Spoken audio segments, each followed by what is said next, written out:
बकौल आपके इसका मतलब है, मैं अगर एक बेटी गोद लूं, एक बच्ची गोद लूं 2 साल की, वो बड़ी हाँ, होती है 13-14 साल की, 15 साल की होती है, 16 साल की होती है, मुझे पसंद आना शुरू शादी कर होती है, सकते हैं। मैं उससे शादी कर सकता हूँ ना? कुरान की सूरत अन-निसा की तो आयत नंबर 24 के मुताबिक कर सकता हूँ ना शादी? तो मुझे इस सवाल का जवाब, वो आपकी सगी औलाद है?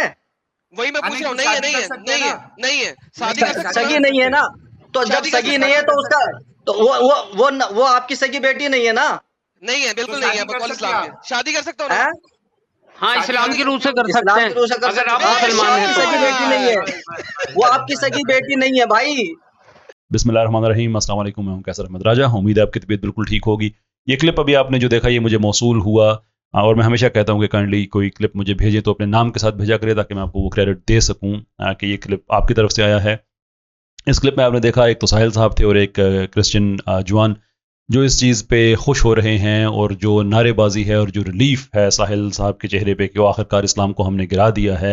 Well, it has to be responded to, and of course इसीलिए मैं आज आपको ये जहमत दे रहा हूँ ना। इसके रिस्पॉन्स में दो चीज़ों की बड़ी अहमियत है। पहला ये कि एक जो साइकोलॉजिकल कॉन्स्ट्रक्ट है कि क्या किसी को मुंह बोला रिश्ता बना देना किसी के साथ, क्या वो वाकई ही सगे रिश्ते के बराबर होता है, और दूसरा, अगर ऐसा होता है तो फिर इन लोगों के जो अपने बिलीफ सिस्टम्स हैं वो क्या कहते हैं। नंबर वन ये कि सगी बेटी, अब इसमें बेटी जो है वो बड़ा मोहतरम लफ्ज़ है, तो देयर फोर एक फ़र्ज़ कर लिया है इन लोगों ने कि नहीं, अगर बेटी कह दिया तो फिर शादी नहीं हो सकती। द क्वेश्चन इज कि क्या किसी को बेटी कहने से कोई बेटी हो जाती है? That is the most important question. The answer is no.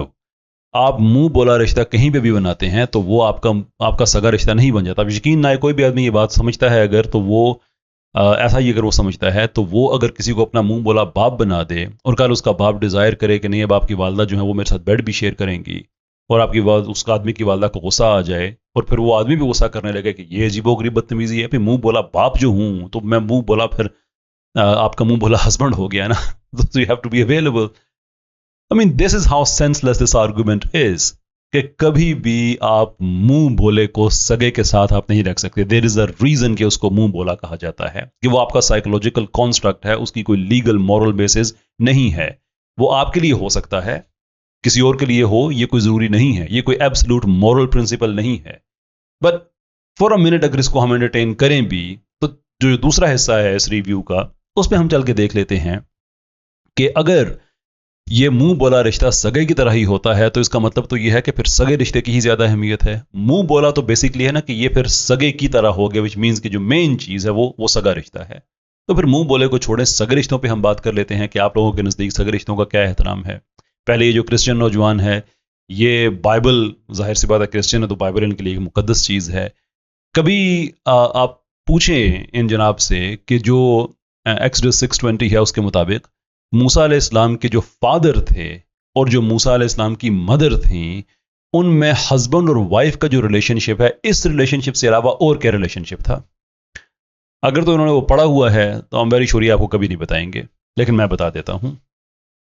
Exodus 6:20 के मुताबिक वो दोनों आपस में फूफी भतीजा थे, यानी कि मूसा अलैहिस्सलाम के फादर ने अपने फादर की सगी बहन से शादी की, जिसमें से 2 बच्चे पैदा हुए, मूसा और हारून। ये उस आदमी की मुकद्दस किताब है जो कि मुंह बोले रिश्ते को समझता है कि वो सगे की तरह रिस्पेक्ट करनी चाहिए और उससे शादी नहीं की जा सकती।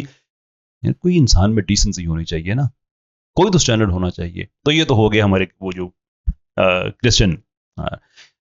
अब आते हैं साहिल साहब की तरफ। साहिल साहब कभी नहीं किसी को बताते कि उनका बिलीफ सिस्टम क्या है, कभी भी नहीं बताते। तो अब 2 ही पॉसिबिलिटीज हैं, आइदर वो एथियस्ट हैं या ज्यादा उनकी सपोर्ट जो है वो एक्सट्रीमिस्ट हिंदुओं के साथ है, तो फिर देयर इज अ पॉसिबिलिटी कि शायद वो सनातन धर्म को इख्तियार कर चुके हों। तो मैं दोनों की बात कर लेता हूं कि एथियज्म इस हवाले से क्या कहता है, ये जो एथियस्ट प्रोमिनेंट हैं वो क्या कहते हैं, और हिंदुइज्म इस बारे में क्या कहता है। और again I say this with a lot of respect to my Hindu brothers sisters जो मेरे हैं, मैं कभी भी मैं आपको ऑफेंड नहीं करना चाहता, लेकिन एक आदमी जिसको आप वाही देते हैं, शाबाशी देते हैं, तो फिर जब वो हमें इस तरह से हमारा मजाक बनाने की कोशिश करे, then it's our right to respond. और मैं ये सिर्फ ये जो इस्लामोफोब एक्सट्रीमिस्ट हिंदू, मैं सिर्फ उनको मैं एड्रेस करना चाहता हूँ, बाकी किसी को नहीं। ये साहिल साहब जिनसे आप शाबाशी लेते हैं, कभी इनसे पूछिएगा कि ब्राह्मा साहब का जो 5वां सर है वो रुद्र शिवा ने क्यों काटा था, किस जुर्म की पादाश में वो सर काट दिया था। अगर उन्होंने नहीं बताया तो फिर मुझसे पूछ लीजिए वो इसलिए कि उनको अपनी बेटी से इश्क था, और ये एक सज़ा के तौर पे बात बताई जाती है कि उनको ये सज़ा मिली। और दूसरा वर्जन ये है कि नहीं, सर नहीं काटा था, और वो सब पांचवा सर भी इसलिए कि जो पांचों को ये सर जो उगाए गए थे चार और उनके ऊपर ये पांचवा, वो भी इसलिए कि उनकी जो अपनी बेटी है सरस्वती साहिबा, उनको वो सर्च करते थे जब उनको लिए वो दिल में मोहब्बत थी, इश्क था, तो उनको ढूंढने के लिए कि वो कहीं आगे पीछे जब वो अवॉइड करके जाती हैं तो उनको ढूंढने के लिए। तो खैर मैं उस मिथोलॉजी में नहीं जाता, how accurate that appears to be, लेकिन जो काम की बात है कि एक तो सजा ये हमें मिलती है हिंदू स्क्रिप्चर में, और दूसरी ये मिलती है कि उनसे जो पावर ऑफ क्रिएशन है वो छीन ली गई थी। I mean that itself is you know there is a serious theological problem कि एक भगवान से पावर ऑफ क्रिएशन छीन ली गई और उनके बेटों को दे दी गई। लेकिन अगर ये कहें कि उनको ये सजा मिल गई तो हम फिर भी एक्सेप्ट कर सकते हैं कि उन्होंने गलत किया। And again there is a deeper theological problem here कि भगवान कैसे गलत कर सकता है जबकि वो तो भगवान होता है, उसकी तो हर चीज ठीक होनी चाहिए। लेकिन मान लेते हैं कि भगवान को भी सजा मिल गई इस बात की, तो बात यहां पे खत्म हो जानी चाहिए थी। अनफॉर्चुनेटली बात यहां पे खत्म नहीं होती, बल्कि ये तो ब्रह्मा साहब के लिए एक रिलीफ हुआ था कि चलो अब उनके पास पावर ऑफ क्रिएशन नहीं है तो अब वो कुछ भी कर सकते थे। देयरफॉर उन्होंने अपनी बेटी के साथ अगले 100 साल गुजारे, गार में रहे, सारा कुछ बच्चे पैदा किए, इश्क किया, सारा कुछ अपनी बेटी के साथ मिलकर किया। And that is just not a problem. सगी बेटी यानी मुंह बोली बेटी को बेटी कह देना इज अ प्रॉब्लम, लेकिन अपनी बेटी के साथ ही बच्चे पैदा कर देना, 100 साल केव में रहना उनके साथ, दैट इज ऑल फाइन।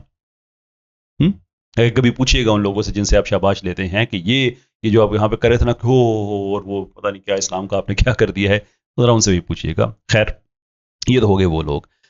अगर आप एथियस्ट हैं तो मुझे आप एक रीजन बता दें एथियज्म में कि सगी बेटी या जो सगे जो महरम रिश्ते हैं उनसे जो यानी जो इंसेस्ट है बेसिकली, इन अदर वर्ड्स, कि वो नाजायज है। वेयरएज हमें एक टेंडेंसी नजर आ रही है एथियज्म में कि जो इंसेस्ट को जायज करार देने के लिए दिन रात मेहनत कर रहे हैं, आर्टिकल्स लिख रहे हैं, झंडा भी अब तो सामने आ चुका है, अगरचे उस पर भी कुछ सारा एग्रीमेंट नहीं है, लेकिन कम से कम एक प्रोडक्ट मार्केट में आ चुका है इंसेस्ट वालों का, और वो एथियस्ट की तरफ से है, लिबरल्स की तरफ से है।